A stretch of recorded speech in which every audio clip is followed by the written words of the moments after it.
Is the Dreaming Spanish roadmap actually realistic? I've now personally logged close to 1,800 hours of comprehensible input in Spanish, and today I want to give you my honest thoughts on whether the roadmap actually matches reality. So yeah, first of all, let's go over what is the Dreaming Spanish language learning roadmap. So if you've been following Dreaming Spanish, you've probably seen this roadmap in some shape or form. They have it like in their progress tab on the Dreaming Spanish app, in with the levels system with like the lines, and they also have like breakdowns within the levels.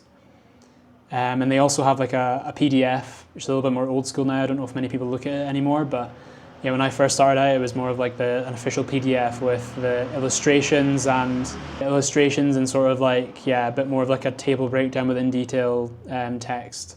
But yeah, it basically outlines what you should be able to do after a certain amount of hours of input in the language. Yeah, so for example, to run down the levels, so level 1, starting from 0, obvious, 0 hours of input. Level 2, you know some common words at 50 hours of input. Level 3, you can follow topics that are adapted for learners, 150 hours of input. Level 4, you can understand a person speaking to you patiently, 300 hours of input. Level 5, you can understand native speakers speaking to you normally at 600 hours of input. Level 6, you are comfortable with daily conversation, 1,000 hours of input. Level 7, you can use the language effectively for all practical purposes, hours of input, 1,500. So yeah, as we've just seen, the roadmap basically promises effective use of the language for all practical purposes by 1,500 hours plus. But how accurate is this really? Yeah, let's go into some more depth about it.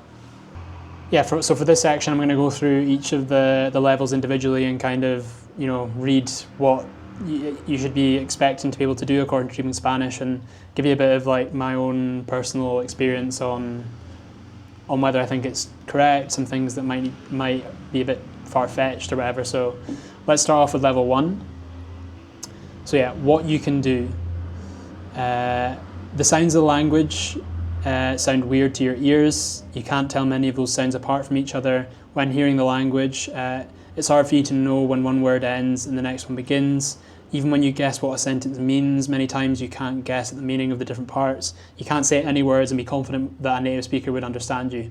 I mean, this goes without saying. Like, if you've got 0 hours of practice in Spanish, you're not going to be able to make yourself understood or anything. So, level 2, around 50 hours. So, is Dreaming Spanish puts it, you know some common words. What you can do, you understand some common words. Even if you're not 100% sure how to pronounce them, you can now guess the meaning of some 2-word sentences, like go home or eat cake. There are only a few words that you could produce yourself. For many words, you're still not sure what sounds they're made of yet. Very true. You start picking up a few basic things at around 50 hours. You're watching super beginner videos, and things are super basic, super childlike level, but you do start picking up on little words that kind of go together. So yeah, I would agree with level 2. You do know some common words. You're starting to recognize a few things here and there. Level 3, you can follow topics that are adapted for learners with 150 hours of input. What you can do, you can now understand people if they stay within certain topics. They still need to talk to you in a way that's appropriate for you, but you know many words and you don't rely exclusively on visual information. You still aren't completely used to the sounds of the language. You have good intuition for basic grammar, like sentence order. You can sometimes feel it when other learners make mistakes. It sounds wrong somehow. You can now say quite a few words, and that will already be useful when traveling to the country. Yeah, again, I would agree with this. You can follow topics that are adapted for learners. I'm pretty sure it was in between 150 and 300 when I started. It's been a while now, but when I started watching, videos to watch intermediate. So you're starting to watch intermediate level videos, starting to have a little bit more meat to the bones of the videos, and you are understanding like the gist of what's going on. You're picking up on a lot of things. You don't have to rely exclusively on visual information. I also agree with it at this level. Between 150 and 300, you're kind of able to start, tiptoeing into the world of podcasts, like very basic, simple podcasts. Like Cuéntame and like, chill listening Spanish podcast. But yeah, you still aren't completely used to the sounds of the language, and there's still a long way to go, but agreed. Level 3, you're right. Level 4, you can understand a person speaking to you patiently. So yeah, what it says is, this is at 300 hours, and what it says you can do is, you're at the intermediate level. You can understand a patient native speaker. You still miss some words, but the speaker can explain their meaning to you without resorting to translation. You can understand a range of daily topics without visual support like drawings or pictures. The sounds of the language are becoming clearer now, and you are getting used to how the sounds are likely to be combined. That helps with retaining new words. If you tried speaking at a store, you could get your point across most of the time, but you still struggle producing even some basic words. Making friends in the language is now possible, but you need to find people who are quite patient, because not everybody will want to make that effort. Yeah, quite right. Depending on your tolerance for getting negative reactions, you may want to wait a bit longer before speaking. Okay, so yeah, with this level, people who don't know, I am currently traveling in Latin America, and I was at this level around just over 300 when I started living in Medellin. And I actually, the very first place I stayed in was a homestay with a lovely couple from Medellin, Paisas. And I've maybe had around 350 hours of input or whatever. And I was attending a school at the same time, but just doing simply conversational classes, one-on-one, as the method says, like kind of like crosstalk level, but no grammar, no nothing, just one-on-one conversational classes. And yeah, I would agree that I could understand a patient native speaker. I mean, I was having one-on-one classes, and my tutor was adapting to my level, but in terms of saying a patient native speaker, like a tutor would be with your level of Spanish, I could understand what they were saying, and I could capture a lot of the information that was coming from them. And I could understand a range of daily topics. Yeah, agreed. We weren't just talking about the same stuff in these classes. Like, there was different topics being raised, and even in my homestay, I was having to kind of like piece together what my homestay mum and dad, my homestay hosts were telling me, and it was really difficult. And me speaking was was the first time I'd ever spoken in Spanish after around these 300 hours. So yeah, it was a struggle. So yeah, you'll struggle to even come up with basic words. Very true, but a lot of what comes your way you do understand. So yeah, I agree with level 4 of Dreaming Spanish, totally agree. Moving on to level 5. You can understand native speakers speaking to you normally. This is around 600 hours. What you can do, you can understand people well when they speak directly to you. They won't need to adapt their speech for you. Understanding a conversation between native speakers is still hard. You'll almost understand TV programs in the language because you understand so many of the words, but they are still hard enough to leave you frustrated or bored. Conversation can be tiresome, and if you try to speak, you can feel a bit like a child, since it will be hard to express abstract concepts and complex thoughts. You understand most of the words used during their daily conversation, but you still can't use many yourself. If you try to speak the language, it will feel like you are missing many important words. However, you can often already speak with the correct intonation patterns of the language without knowing why, and even make a distinction between similar sounds in the language when you say them out loud. So yeah, I would agree with this also. Around 600 hours, I was doing one-on-one conversation classes for quite a while. And yeah, it got to the stage where a lot of my tutors were just speaking to me in, at their normal level of speech.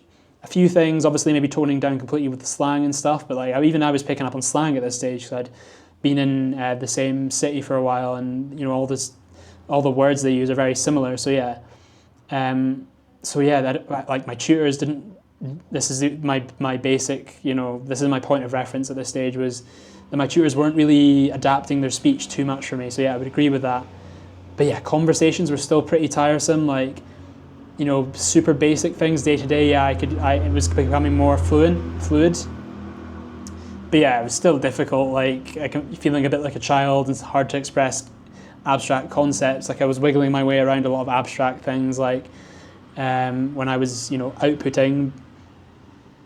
But yeah, like I was still speaking, with correct intonation patterns, like a lot of the time. without knowing why. Yeah, I would agree with that. Like I was speaking like, my tutors can understand what I was saying, even if it wasn't correct. Like there was, so yeah, level 5, also agree. You can understand native speakers speaking to you normally, totally. Level 6, 1,000 hours of input. You are comfortable with daily conversation. What you can do, you can really have fun with the language at this point. You are conversationally fluent for daily purposes of living in the country, and you can get by at the bank, at the hospital, at the post office, or looking for an apartment to rent. In spite of that odd word that is not quite there when you need it, you can always manage to get your point across in one way or another. And by now, you're already making complex, longer phrases. At this level, for the first time, you start feeling like you are actually thinking about what you want to say, and not about how you want to say it. Even though you may fall back on thinking about how you say things, especially in stressful situations or when feeling self-conscious, using humour in the language is much easier now. You can understand TV shows about daily life quite well, 80 to 90%, shows about families, friends, etc. Unscripted shows will usually also be easier to understand than scripted shows, as long as they are not too chaotic or rely too much on cultural knowledge. Thrillers and other genres will be hard. Okay. So yeah, my opinion on this is that yes, in terms of conversational fluency for daily purposes, I would tend to agree, because I was in these countries when I hit 1,000 hours, and I would say in terms of daily things, like, yeah, it sounds complicated getting by at a bank or a hospital or post office, but it really isn't that hard. You're going in to a place that the people expect their client to have like some context about why they're there. So it sounds to people that this is maybe a bit advanced, but like really, like, I would say at 1,000 hours, like I would be confident to go to a post office, to go to a hospital with like something wrong with me, to a pharmacy, to look for an apartment, to kind of like say like, quanto cuesta, how much this costs, like, I would agree with this, that I'd be able to get by conversationally in these situations. Yeah, and I can, if even though I couldn't at 1,000 hours, there was a struggle to express myself in certain ways, but I would always be able, I feel like I could, definitely get my point across, even if it wasn't in the correct way, or wasn't grammatically correct, or I was making mistakes. I could definitely get my point across for sure. In terms of TV shows and input at this level, 1,000 hours, I was watching more sort of native level content, like watching YouTubers that I was interested in certain areas that I liked. Obviously this was like unscripted, so I would say that it was easy enough to understand a lot of like, vlog type videos, and videos are with like visual input and stuff like that as well. I can't really speak too much on the TV front. I have watched a lot of cartoons and also like anime series, to be honest, in neutral like dubbed Spanish, but I don't know if that really counts as the native TV shows, because they're different. It really is a different level of Spanish, because it's there's the slang, there's just like a spice more of like difficulty, I think. So I can speak for TV shows in terms of cartoons and anime and watching YouTubers, stuff like that. At 1,000 hours, I would say that honestly there was a few things that I would struggle with, but in terms of input, really not many problems, to be honest. But in terms of maybe like watching a movie or something, like, or a TV show that was actually native, like I think I tried watching Club de Cuervos and things that were a little bit more like native and stuff. Like I felt like that was a little bit more difficult, but also I wasn't really that interested in watching them, so I've not gone back to them since. But I imagine that I'd understand a lot more now. But like, you could definitely watch them, but it would be a little bit more harder than watching like neutral dubbed Spanish movies or anything like that. So level 6, you're comfortable with daily conversation, and I would agree with that generally, and with that statement. Daily conversation is, getting by like day to day in a country that speaks Spanish. Like, with 1,000 hours, you drop me in anywhere on the Gringo Trail when I was traveling. Like, I could get by with people who couldn't speak English, like no problem. So agreed. Level 7. Level 7. You can use the language effectively for all practical purposes. Hours of input level, 1,500. What you can do. You can understand any general content effortlessly, including newspapers, novels, and all types of TV shows and movies. You might still struggle with technical text in unfamiliar fields, heavy regional slang, and shows with intricate plots. You speak fluently and effortlessly without thinking about the language, while native speakers might still detect a slight accent. Your clarity and fluidity make your speech easy to understand, and no one considers you a learner anymore. You may still make some mistakes or miss a specific word here and there, but it doesn't hinder you from being an effective member of society. Okay, this is where my opinion is I think it's a little bit far-fetched for 1,500 hours, to be honest. Okay, to start off, let's break this through point by point with the highlighted parts. You can understand any general content effortlessly. I would tend to agree with this in terms of I'm now reading novels. It's not super specific. It's like a fiction book, like Hunger Games, and I'm having basically no problems reading that just now. It's super fluid, no problem. I did try and start reading like The Hobbit a while ago when I was maybe just starting to come to 1,500 hours, and that was a little more of a struggle because even though it's a kid's book, there's a lot of high fantasy specific vocabulary that actually made it like really quite difficult to read. Even though I could have tried to like trudge along with it, I wasn't that keen. So yeah, general content effortlessly, would agree. In terms of watching YouTube TV, like I'm getting YouTube videos popping up on my feed, and I'm just diving in, and like doesn't matter, Chilean, Mexican, Spanish, south of Spain, Barcelona, Madrid, wherever. Like I would say that I can understand general content effortlessly without even having to like sweat, to be honest. So agreed. You speak fluently and effortlessly.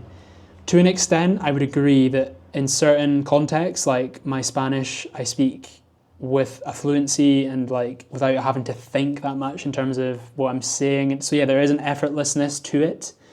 Not having to think about the language in certain contexts. I would 100% agree. Like things just come out of me straight away in certain contexts. Like it's honestly quite fast. Like I speak Spanish pretty fast for a learner, I guess. So yeah, I would say in that aspect, yes. And yeah, my accent is still definitely extranjero. Like people know that I'm not native, so fair enough for saying that. They still detect a slight accent. But yeah, no one considers you a learner anymore. I would say that's a bit too far. I would say that yeah, I still consider myself a learner of the language because there's things that I don't quite have a full grasp on, like the subjunctive, the certain things when I'm trying to express myself in the past tense, like telling intricate stories, and I still don't have a full grasp on like I haven't dominated that area of Spanish yet, so I still consider myself a learner. Like I think everyone is still a learner of their language in some respect. But yeah, so yeah, I would say that people still consider me a learner. Like I'm still getting better. Yeah, I mean, the last part about being an effective member of society, like this, what is an effective member of society? Like, what I see an effective member of society is like being dropped into a society and actually being able to like work and produce like economic like benefits for a country. So I think yeah, in certain workplaces I'd be able to get by, but in like a professional, like being an engineer, like with my background, like to be an effective member of society in this space, I think I would struggle, like definitely at this level, even with 1,800 hours. So yeah, like I feel a little bit like I'm not quite sure on the wording of effective member of society. But anyway, yeah, the first one, general content effortless, would agree. You speak fluent and effortlessly. I would say in some respects, yes, but in other respects, definitely no. Like I'm still thinking like a lot when I'm speaking about things that are abstract or certain things in the past tense or like with the subjunctive and stuff like that. It really is that takes a lot of thought really, like, and I struggle to express myself in that aspect. So 50-50 depends on what I'm speaking about. And yeah, people still consider me a learner. I still not being considered a learner. I think this isn't true. Like at 1,500 hours you will still be considered a learner of the language. So yeah, I think I gave a pretty decent idea on like my natural thoughts and talking through each of the levels, like just what kind of springs to mind and things from my experiences that the things that rung true with me with the roadmap and things that maybe didn't quite ring true with me. So yeah, the key takeaway really is that I agree pretty much wholeheartedly with levels 1 through 6 in Dreaming Spanish. I think they're from my experience anyway, they're pretty on the ball with everything that you can expect to be able to do, like in those levels, at those you know, comprehensible input error levels as well. I think they match up, like, honestly, really well. But I think when it comes to the top end at level 7, the roadmap slightly oversimplifies things. And this brings me on to actually a bit of a funny point, is that I remember when I started out with Dreaming Spanish that I think that the final level or the final boss was even, the expectations were even higher. I think it was like, you know, be like a near native level, like, you know, people would mistake you as a native and things like that. And I'm glad that Dreaming Spanish have actually, you know, changed the wording at this level, because I feel like if that was the wording now, I'd be totally in disagreement with it. Like, to be near native level, that at 1500 hours just isn't realistic. But to be like a effective member of society, or whatever the wording is, like, yeah, I think there's a little bit more, you know, okay, fair enough, a little bit more, you're a little closer to that than being like an actual close to native. Yeah, so even though I think they've moved away from the wording of, like, you know, being a native level, but I still think there's a suggestion of it kind of being like a finish line. But in reality, from my experience, at 1500 hours, like, there isn't a finish line. It's more of like a continuum. It's more, you're on to the next thing. Like, it really, there isn't the final boss. And yeah, I do think that you get fluent to some degree at this level, but I think there's still a long way to go before I can say that I can express all my thoughts like effortlessly, or as effortlessly as I can with English. But yeah, this experience has definitely taught me that, like, language learning doesn't have an end, really. Even natives keep learning day to day. So I definitely wouldn't say like 1,500 hours is like final boss defeated in Spanish, like, I guess is kind of shown a little bit in the Dreaming Spanish roadmap. Yeah, it kind of springs to mind actually, like the Dunning-Kruger effect of, you know, when someone starts out a new skill, a new hobby, like, yeah, you suck at the start, but once you start to learn a few things, your confidence really grows. You start to feel like, oh, I know this subject, I know Spanish, like at the intermediate level, it's like, yeah, I really am starting to know what's going on with this language, and it's, you know, it's going to be, you know, in the next few hours, it's going to be like no problem. But yeah, it kind of is like, you know, the deeper you go, the deeper the rabbit hole goes, and you start to realize that there's a lot more complexity and depth to the language than you maybe first kind of thought when you started out with this language learning journey. So yeah, my final thoughts is that, yeah, despite that the roadmap is maybe overpromises a little bit on the high end, I'm still super grateful that it exists, to be honest. Like, levels 1 through 6, super accurate throughout my entire journey. If 7's overpromising a little bit, like, okay, come on guys, you can't ask for like the world. And honestly, I feel like without this promise of like the 1500 hour like fluency, I might have stopped like a lot earlier in my language learning like process, my language learning journey. You know, it gave me something tangible to aim for. I always had something tangible to aim for. Like, an hour mark is way easier to try and hit than some obscure level in your mind about what fluency means to you. And honestly, it works. It just doesn't end at 1500 hours. It just keeps going. So once again, like I say in almost every video, thank you, Dreaming Spanish, you know, for the roadmap, even if the dream does keep on expanding. Oh yeah, one last thing, if you're currently you know, following Dreaming Spanish, let me know in the comments, you know, your experience, where you're at just now, and whether you're kind of like matching what the roadmap is saying about your experience. I'm quite interested to see what other people have to say about it. And if you want to hear more about my 1800 hour journey so far, like, check out my other content. I've currently got like a sort of update about my feeling around my a comprehensible input update at 1700 hours in Spanish. And I've also uploaded like a load of shorts of me like traveling through Latin America in different places and having like different like day-to-day conversations with locals and stuff.